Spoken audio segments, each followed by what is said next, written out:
Subscribe कीजिए हमारे YouTube channel नाते रजा को और बेल आइकन को प्रेस कीजिए जिससे आपको हर रोज न्यू वीडियो की नोटिफिकेशन है। तो अर्ज कर रहा था कि जिन लोगों ने मुसीबतों में शिकवे किए होंगे, मुसीबतें की हो, मुसीबतों में वाहवेला किया होगा, गुस्सा किया होगा, शिकायतें की होगी, मुसीबत में बस इतना है, तकलीफ आ जाए तो चुपके चुपके बेसाख्ता अगर आंसू निकल जाए बस काफी है।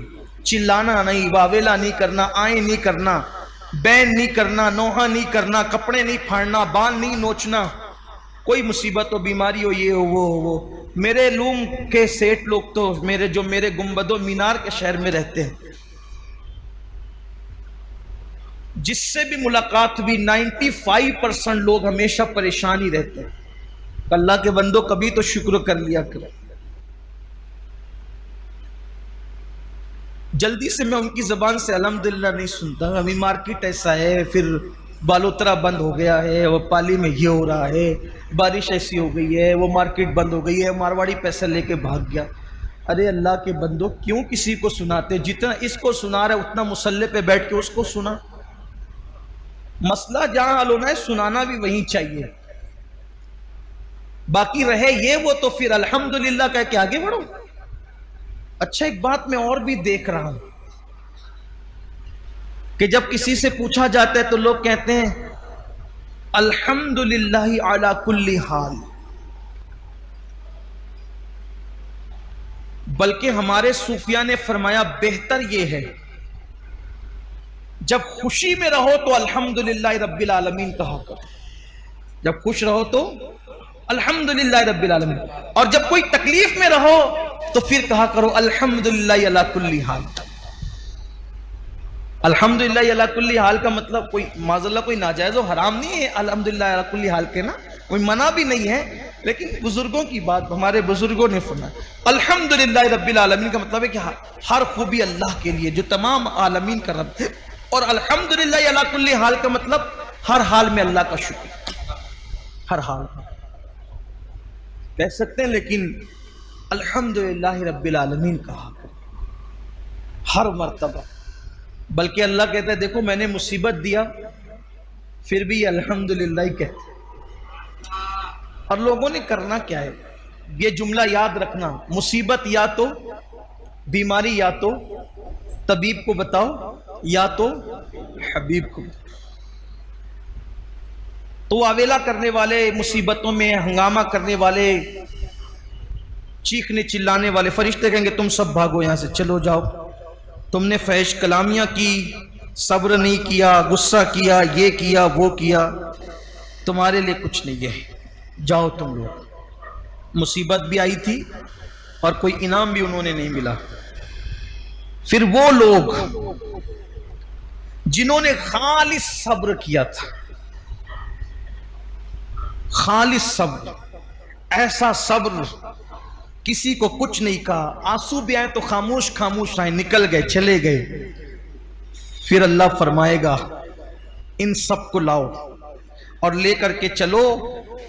अल्लाह फरमाएगा शजरे बलवा के पास, ये जन्नत में एक दरख्त है जिसकी जड़ें सोने की है और उसके पत्ते चांदी के हैं, और इतना वसी है वो दरख्त कि 100 साल तक के घोड़ा जितनी लंबाई में दौड़ाया जाएगा, इतना वसी है। अल्लाह ताला फरमाएगा इनको कहो यहां बैठे, उस दरख्त के नीचे जन्नत में बिठाएगा अल्लाह ताला, वो सब जन्नत में उस दरख्त के नीचे बैठेंगे।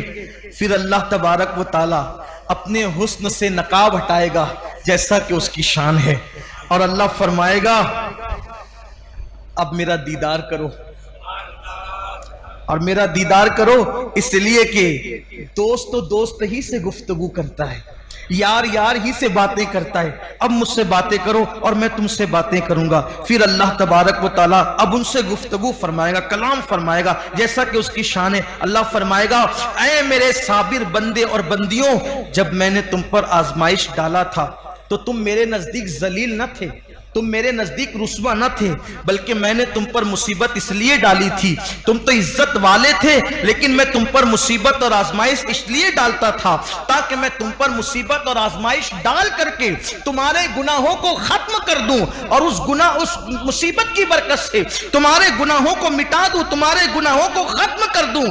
लेकिन ऐ मेरे बंदो, तुमने वो सारी मुश्किलें, सारी मुसीबतें मेरी मोहब्बत में झेली। आज मैं तुमको बेहिसाब अजर अता करूंगा, बेहिसाब सवाब अता करूंगा। और फिर उसके बाद अल्लाह तबारक व तआला फरमाएगा, ऐ नाबीना लोगो, ऐ कोड़ वाले, ऐ जुजाम वाले, आओ। और अल्लाह तबारक व तआला उनसे फरमाएगा, अल्लाह अकबर, कि जिसको एक बीमारी थी उसको एक झंडा दो, जिसको 2 मुसीबत थी उसको 2 झंडे दो, जिसको 3 मुसीबत थी उसको 3 झंडे दो। तो जिसकी मुसीबत जितनी होगी उसको उतने झंडे दिए जाएंगे। ऐसे झंडे जो उमरा और हुक्मा के साथ साथ चलते हैं इज्जत के लिए। और फिर उनको अल्लाह अकबर जन्नत से निकालकर मैदान महशर की जब वो सैर कराई जाएगी, तो जब मैदान महशर की सैर उनको कराई जाएगी तो महशर वाले देख के कहेंगे, ये इतनी इज्जत, इतने वकार, इतनी शान और शौकत के साथ जो आ रहे हैं, ये कौन से नबी हैं, ये कौन से शहीद हैं। तो उस वक्त कहा जाएगा, ना ये नबी हैं, ना ये शहीद हैं, ना ये शहादत का मकाम पाते हैं, ना ये अंबिया के गिरोह से हैं, ये वो आम लोग हैं जिन पर अल्लाह ने दुनिया में मुसीबतें डाली थी, आजमाइश डाले थे, और अल्लाह के लिए इन्होंने सब्र किया था। अल्लाह ने इनको आज ये मकाम अता फरमाया और आज अल्लाह तबारक व तआला ने उनको ये अजमतें अता की। उस वक्त लोग तमन्ना करेंगे, काश हम पर भी कोई मुसीबत आती, और हत्ता कि ऐसी मुसीबत आती कि अल्लाह अकबर हमें कैंचियों से काट दिया जाता। और फिर उसके बाद फिर ये होगा, अल्लाह फरमाएगा, ले जाओ इनको जन्नत के दरवाजे पे ले जाओ। वो जन्नत का दरवाजा खटखटाएंगे, मालिके खाजिने जन्नत हजरत रिजवान कहेंगे, कौन हो तुम लोग? तो दूसरे फरिश्ते कहेंगे, ये वो लोग हैं जिन पे अल्लाह ने मुसीबत और आजमाइश और तकलीफें डाली थी, अब इनको जन्नत में दाखिल किया जाए। तो वो कहेंगे कि अभी तो पूरे लोग कब्र से उठे भी नहीं। ये दूसरी रिवायत पढ़ रहा हूं, अभी तो ये लोग, अभी पूरे लोग कब्र से उठे नहीं, अभी मीजान नहीं रखा गया, अमाल नहीं तोले गए, अभी सब लोग कब्रों से बाहर नहीं आए, अभी मैदान महशर गोया के पूरी तरह से सजा नहीं, और तुम ये कहते हो कि इन्हें जन्नत में दाखिल करो। तो कहेंगे, ये अल्लाह का हुक्म है। अल्लाह ताला ने ऐलान किया है कि जिन पे अल्लाह ने आजमाइश, मुसीबत और तकलीफ दुनिया में डाली थी और उन्होंने सब्र किया था, अल्लाह ताला उनका नामे अमाल खोलेगा ही नहीं, उनका नामे अमाल मीजान पे रखा ही नहीं जाएगा, उनसे कुछ हिसाब ही नहीं होगा, उनसे कुछ पूछा ही नहीं जाएगा, उनसे कुछ नहीं कहा जाएगा, और वो सीधा जन्नत में दाखिल होंगे। इनके लिए जन्नत के दरवाजे खोल दिए जाएं ताकि ये सुकून और चैन के साथ अपने अपने महल्लात के अंदर, जन्नती घरों के अंदर बैठें। और फिर मेरे आका अलैहिस्सलाम फरमाते हैं, वो लोग 500 साल पहले सब जन्नत में चले जाएंगे, हत्ता के लोगों का इधर हिसाब व किताब हो रहा होगा, और वो जन्नत में बैठे बैठे वो सब मुशाहिदा कर रहे होंगे हिसाब व किताब का। तो उस वक्त सहाबे किराम रिदवानुल्लाहि ताला अलैहिम अजमईन ने अर्ज किया कि या रसूल अल्लाह, कौन सी चीज मीजान पर सबसे ज्यादा भारी होगी? या रसूल अल्लाह, कौन सी चीज मीजान पर सबसे ज्यादा भारी होगी? तो मेरे आका सल्लल्लाहु अलैहि वसल्लम ने फरमाया कि सबसे ज्यादा अगर कोई चीज मीजान पे भारी होगी तो वो आजमाइशों पे सब्र करना भारी होगी, और जो दुनिया में जितना सब्र करेगा अल्लाह उसके लिए पुलसरात को उतना चौड़ा फरमा देगा। इसलिए अपनी जिंदगी के अंदर सब्र को, मुसीबतों और अल्लाह से दुआ करो कि मुसीबत ना आए, और मुसीबत आए तो सब्र, बीमारी आए, पैसे की किल्लत हो, अल्लाह ना करे औलाद ना हो, औलाद हो तो नाफरमान हो, अगर सब्र करो, किसी से शिकायत ना करो।